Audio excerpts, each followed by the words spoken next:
Hare Krishna. Welcome all to my Krishna devotion channel. Navratri का शुभ आगमन हो चुका है, तो आइए माता रानी का हम स्वागत करेंगे। घर के मेन गेट को हम सजावट करेंगे बंधनवार से और देहरी का पूजन करेंगे। बंधनवार बनाने के लिए हम आम के पत्तों का प्रयोग करेंगे, और अगर किसी को आम के पत्ते अवेलेबल नहीं तो वो अशोका के पत्ते का भी बंधनवार बना सकते हैं। विधि दोनों की सेम ही होगी। मोली से हमको टाई अप करना होगा पत्तों को। ये मोली है, इसी के सहारे हम टाई अप करेंगे। तीन तीन पत्तों बनाते हुए इस प्रकार हम ले लेंगे। आम के पत्तों में डंडी वाले पत्ते हम लेंगे, तो डंडी इस प्रकार से मिलाते हुए हमें स्टार्टिंग में यहाँ पर गांठ लगा देनी है, और इसी प्रकार तीन तीन पत्तों का हमें एक बंधनवार तैयार कर लेना है। अगर एक हाथ से आपसे नहीं बन पा रही तो धागा एक तरफ से किसी को पकड़ा दीजिए, कई बार मुश्किल हो जाता है बांधने में।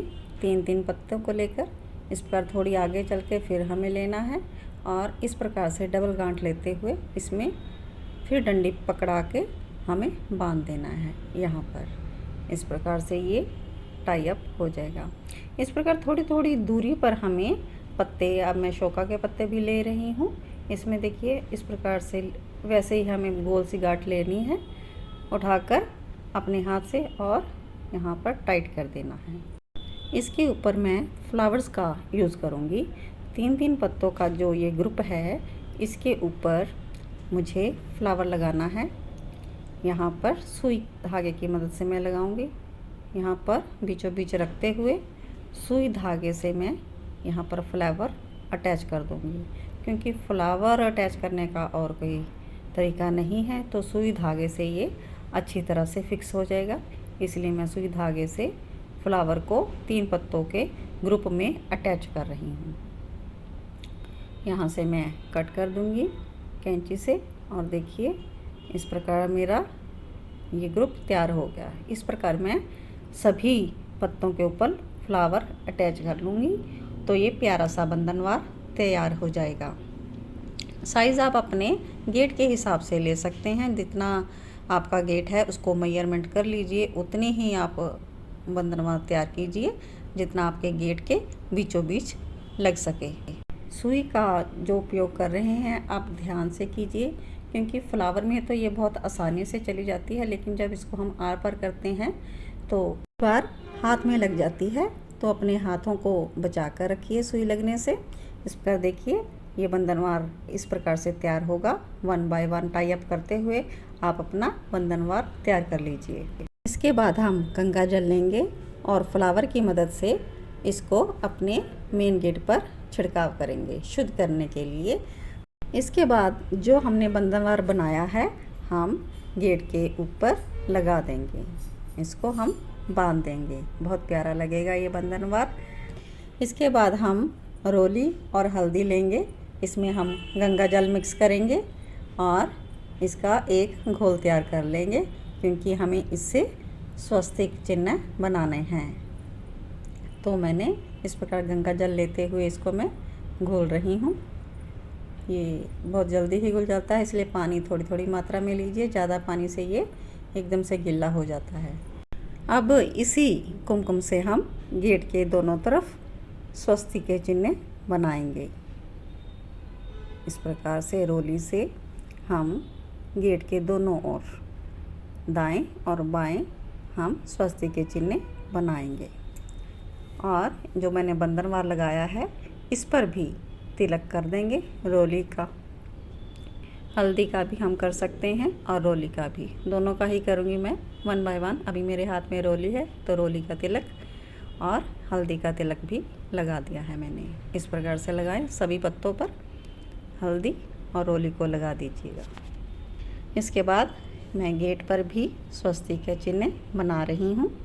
गेट के ऊपर मैंने हल्दी वाला स्वस्तिक बनाया है, और गेट के दोनों ओर मैंने कुमकुम के स्वस्तिक चिन्ह बनाए हैं। यहाँ पर इस प्रकार से चार बीच में बिंदियाँ लगाएंगे। दोनों तरफ दो गेट है मेरे, मतलब दो पल्ले वाला गेट है, तो दोनों तरफ मैंने ये हल्दी वाला स्वस्तिक चिन्ह बना दिया है। इतना कार्य कर लेने के बाद अब हम देहरी पूजन की तैयारी करेंगे। ये मैंने देहरी पूजन के लिए सामग्री ली है। चावल का आटा है, जोत है, हल्दी, फ्लावर्स, धूप, दीप और चावल हैं थोड़े और जल है। तो सबसे पहले देहरी वाली जगह पर आप पोछा लगा लीजिए। उसके बाद यहाँ थोड़ा हल्दी पानी का मैं छींटा लगा रही हूँ। हल्दी पानी का थोड़ा, इसको हम शुद्ध मानते हैं। और गंगा जल भी छिड़का लीजिए। इसके आगे हम चावल के आटे का डिज़ाइन डालेंगे। आप डिज़ाइन कोई भी अपनी पसंद से डाल सकते हैं। फ्लावर्स और फूल, पत्तियाँ, जैसे भी आपको डिज़ाइन आता हो वो आप डाल सकते हैं। ये मैं लाइंस पुराना वाला डाल रही हूँ। जो लंबी लंबी लाइंस हैं ये लगाएंगे थोड़ी थोड़ी दूरी पर। इस प्रकार से हमें इसी जगह पर माता जी के चरण भी बनाने हैं। तो पहले मैं और डिज़ाइन बना लूँ, उसके बाद हम चरण भी यहीं पर बनाएंगे। ये मैं 2-3 लंबी लंबी लाइनें थोड़ी थोड़ी दूर पर बना रही हूँ और इसी से मैं अपना डिज़ाइन कवर करूँगी। इस प्रकार धीरे धीरे चावल के आटे से हम लाइंस ड्रा कर रहे हैं। डिज़ाइन आप जैसा भी डाल सकते हैं, जैसा आपको अच्छा लगे। अब मैं इन लाइंस के बीचों बीच हल्दी और कुमकुम लगाऊंगी, क्योंकि यही जो वस्तुएं हैं यही हम शुद्ध में मानते हैं और इसी से हमारा देहरी पूजन होता है। तो ये 4 लाइनें हैं, इन्हीं के बीचों बीच साइडों में मैं हल्दी डालूँगी, हल्दी का लेपन करूँगी और बीच में मैं कुमकुम फिल करूँगी। तो ये मेरा डिज़ाइन एक किस्म से देहरी के पूजन के लिए तैयार हो जाएगा। और उसके बाद ये मैं गीला हल्दी किया हुआ है, इससे भी मैं डिज़ाइन करूँगी तैयार। ये 3 मेरी उंगलियों से इस प्रकार, ये भी बहुत पुराना डिज़ाइन है। इस प्रकार से 3-3 उंगलियों से हम लगा देंगे हल्दी वाले निशान। ये 3 उंगलियों की मदद से इस प्रकार से आप लगाते जाएं, बहुत आसानी से लग जाएगा। अब हम चरण चिन्ह बना रहे हैं माता जी के। इस प्रकार एस बनाते हुए और इनको फिलअप कर देंगे तो ये माता के चरण चिन्ह बन जाएंगे एकदम से बिल्कुल। ऊपर हम इनके उंगलियों के निशान बना रहे हैं, 5 उंगलियां पैरों की और 5 ही दूसरे पैरों की 5 उंगलियां हम बना रहे हैं। इन दोनों चरणों के बीच भी एक तिलक लगा देती हूँ, बीच में जगह खाली नहीं रखनी है इसलिए। अब हम यहाँ पर भी कुमकुम वाला हाथ है तो यहाँ भी मैं कुमकुम फिल कर रही हूँ लाइनों के बीचों बीच। साइडों में जहाँ पर हमने हल्दी का डिज़ाइन लगाया था वहाँ भी मैं कुमकुम लगा रही हूँ। कुमकुम के तिलक, आप रोली के कुमकुम के तिलक यहाँ भी आप लगाइए। इस प्रकार से आप किसी भी प्रकार से देहरी को सजा लीजिए, कोई भी डिज़ाइन से आप सजा सकते हैं अपनी देहरी को। ये यहाँ भी खाली जगह नहीं छोड़ना है तो यहाँ भी मैं हल्का सा डिज़ाइन डाल रही हूँ चावल की मदद से। डिज़ाइन इस प्रकार से आप बना लें, कोई भी डिज़ाइन, फ्लावर, पत्ती और कोई भी इस प्रकार से आप इसको फिलअप कर दीजिए ताकि देहरी आपकी एकदम से भरी भरी लगे और देहरी का पूजन आप अच्छे से कर पाएँ। इनमें वाइट, रेड, येलो कलर ये बहुत ही सुंदर लगेंगे जब आप ड्रा करेंगे। जैसे जैसे आप फिलअप करते जाएंगे ये और भी कलरफुल लगेगा और देखने में बहुत ही सुंदर लगेगा और सुंदरता ही देवी देवताओं को आकर्षित करती है। इस प्रकार हमने अपना देहरी सजा लिया है। अब हम चरण चिन्ह अपनी माता जी का पूजन करेंगे। इस बात का ध्यान रखें, देहरी हमने बाहर की तरफ से ड्रा किया था डिज़ाइन और पूजन जो हम अपने देहरी के अंदर की तरफ बैठकर करेंगे। इस प्रकार से फ्लावर मैंने माता जी के चरणों पर रख दिए हैं और जहाँ पर हमें दीपक जलाना है वहाँ भी हमें फ्लावर बिछा देने हैं, क्योंकि दीपक को ज़मीन पर नहीं रखा जाता इसलिए। और दीपक की बाती माता के चरणों की तरफ होनी चाहिए। इस प्रकार से धूप और दीप से हम यहाँ पूजन करेंगे और अक्षत हमें माता जी के चरणों पर छिड़काव कर देने हैं और धूप और दीप प्रज्वलित करना है।